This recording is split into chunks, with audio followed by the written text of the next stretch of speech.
मेरे प्यारे प्यारे व्यूवर्स को मेरा प्यार भरा सलाम। अल्लाह ताला आपको खुश रखे, आबाद रखे। और ये तो रहमतों का महीना है। हमारे प्यारे नबी हज़रत मोहम्मद सल्लल्लाहु अलैहि वसल्लम जिस महीने में दुनिया में तशरीफ़ लाए, तो एक बार दुरूद पढ़ते हैं। अल्लाहुम्मा सल्ली अला मुहम्मदिन व आलि मुहम्मदिन कमा सल्लैता अला इब्राहीम व आलि इब्राहीम इन्नका हमीदुम मजीद। अल्लाहुम्मा बारिक अला मुहम्मदिन व आलि मुहम्मदिन कमा बारकता अला इब्राहीम व आलि इब्राहीम इन्नका हमीदुम मजीद। 2 kg राइस है मेरे पास, 1 kg बॉइल्ड चने हैं सफ़ेद, और स्पाइसेस भी मेरे पास है। 2 टेबलस्पून रेड चिली मिर्च, 1 टेबलस्पून चिली फ्लेक्स, 1 टीस्पून हल्दी, 1 टेबलस्पून गरम मसाला, 2 टेबलस्पून नमक, 1 टीस्पून सूखा धनिया, 1 साशे बिरयानी मसाले का है। और ये मेरे पास अदरक मैंने बारीक चॉप किया हुआ है, और एक छोटा प्याज भी मैंने रफली कटिंग कर लिया था। ये साबुत टमाटर, प्याज, खीरा और धनिया, ये हम सलाद बनाएंगे। ये अदरक, लहसुन और हरी मिर्च का पेस्ट है जो मैंने बनाया है पीस के, और ये टमाटर का पेस्ट है। बिस्मिल्लाहिर्रहमानिर्रहीम, अल्लाह का नाम लेकर शुरू करते हैं। ये मैंने प्याज चूल्हे पे देगची में डाल के चढ़ाया है, और इसमें मैंने ऐड कर दिया है जो प्याज मैंने कट किया था। अब हम इस प्याज का रंग निकालेंगे, क्योंकि हम सफ़ेद चनों के चावल पका रहे हैं।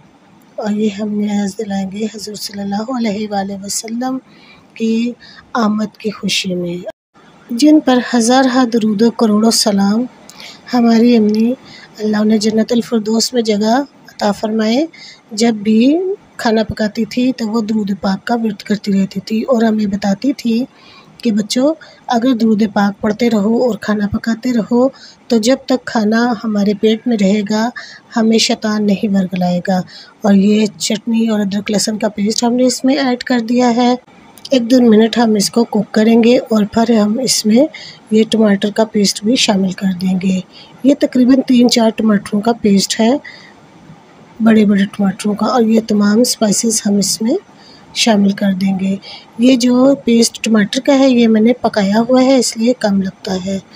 तो ये अब हम इसमें जो चने बॉईल किए हुए थे ये मैंने फ्रीज़ करके रखे हुए थे, और जब चीज़ें फ्रीज़ करके रखो आधा काम हमारा वहीं पर ख़त्म हो जाता है, और काम करने में आसानी हो जाती है, वक़्त की बचत भी हो जाती है। चने बॉईल करते हुए मैंने कड़ी पत्ता, काली मिर्च और ज़ीरा इसमें शामिल किया था, और ये 90% बॉइल्ड है। अब मैंने इसमें पानी शामिल कर दिया है जो कि 1.5 बोल के बराबर है। पानी को बॉयल आने तक मैं इसके ऊपर कैप रख दूंगी 10-5 मिनट के लिए। अब ये देखें, पानी को बॉयल आने लग गया है। जब भाप निकले तो कैप उठाकर देख लेते हैं, तो पानी बॉयल हो चुका होता है। अब मैं इसमें सारे राइस शामिल कर दूंगी। कितनी रहमतों और बरकतों का महीना है कि हज़ूर सल्लल्लाहु अलैहि वसल्लम आए, और उन्होंने सबसे पहले औरतों, बहू, बेटियों को इज़्ज़त व एहतराम का मकाम हासिल करवाया। आजकल का जो वक़्त जा रहा है, हमें भी इस बात का इल्म होना चाहिए कि हम जब खाना पकाएं तो हज़ूर सल्लल्लाहु अलैहि वसल्लम का दुरूद शरीफ पढ़ते रहें, ताकि जब हमारे बच्चे ये खाना खाएं तो वो भी नेक रास्ते में रहें। अल्लाह ताला सबके बच्चों को नेक बनाए, उन्हें नेक रास्ते पे चलने की तौफ़ीक अता फ़रमाए, और हम सब की मुश्किलें आसान हो। और ये मैंने बिरयानी मसाला भी इसमें ऐड कर दिया है। साथ साथ मैं आपको हज़ूर सल्लल्लाहु अलैहि वसल्लम की कुछ बातें भी बताती जा रही हूँ, और साथ साथ कुकिंग का की बताती जा रही हूँ कि मैं इसमें क्या क्या चीज़ें शामिल कर रही हूँ। अब चावलों को चम्मच से इक्वल करने के बाद हमने छोड़ देना है, और इसमें जब बबल्स बनने के लिए हमने कैप रखना है, और जब धुआं निकले तो कैप को रिमूव करके देखना है, तो चावलों के पानी में भी बबल्स बनने लग जाएंगे। इसका मतलब है कि पानी खुश्क होने लग गया है। तो हम इसमें आहिस्ता आहिस्ता चम्मच चलाएंगे, ताकि हमारे चावल जो हैं वो नरम पड़ रहे हैं और वो टूटे ना। एहतियात से चमचा चलाना है, और कोशिश करना है कि कम ही चलाएं और ना ही चलाएं पानी खुश्क होने तक। अब ये पानी बिल्कुल खुश्क हो चुका है, हमारे चावल दम के बराबर आ गए हैं।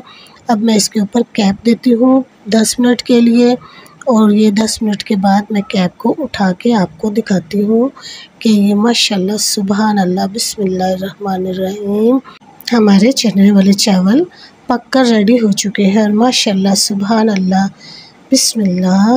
ये अब हम आपको डिश आउट करके दिखाते हैं और एक एक दाना अलहदा बन के तैयार हुआ है और माशाल्लाह खुशबुएं तो इतनी प्यारी हैं कि बस दिल चाह रहा है कि हम प्लेट में निकालें और खा लें, लेकिन हमने हज़ूर सल्लल्लाहु अलैहि वसल्लम की नियाज़ दिलानी है तो हम पहले इस पर दुआ पढ़ेंगे। माशाल्लाह माशाल्लाह सुभान अल्लाह, कितने अच्छे लग रहे हैं। इसको आप सैलड से, अचार से और रायते से, जिस तरीके से चाहे आप इनको खाएं और ये बहुत ही खुशबूदार हैं और टेस्टफुल हैं। जब आप इस तरीके से पकाएंगे तो फिर आपको पता चलेगा कि इनका ज़ायका कितना ख़तरनाक है। अब मैं आपको प्लेट में भी थोड़े से राइस निकाल कर दिखाती हूँ। चेक इसलिए नहीं करना कि मैंने सर पहले इस पर ख़त्म दिलाना है। और ये देखें, एक एक दाना बिल्कुल अकेला अकेला है। खिले हुए चावल पके हुए, कोई एक दूसरे के साथ नहीं चिपके हुए, ना दबे हुए। हज़ूर सल्लल्लाहु अलैहि वसल्लम पर दुरूद व करोड़ों सलाम पढ़ते हुए मैं आपसे इजाज़त लेती हूँ। दुआओं में याद रखें, दुआएं लेते रहें, देते रहें, क्योंकि आसानियाँ पैदा होती हैं। और मेरे चैनल को सब्सक्राइब करें। अल्लाह हाफ़िज़।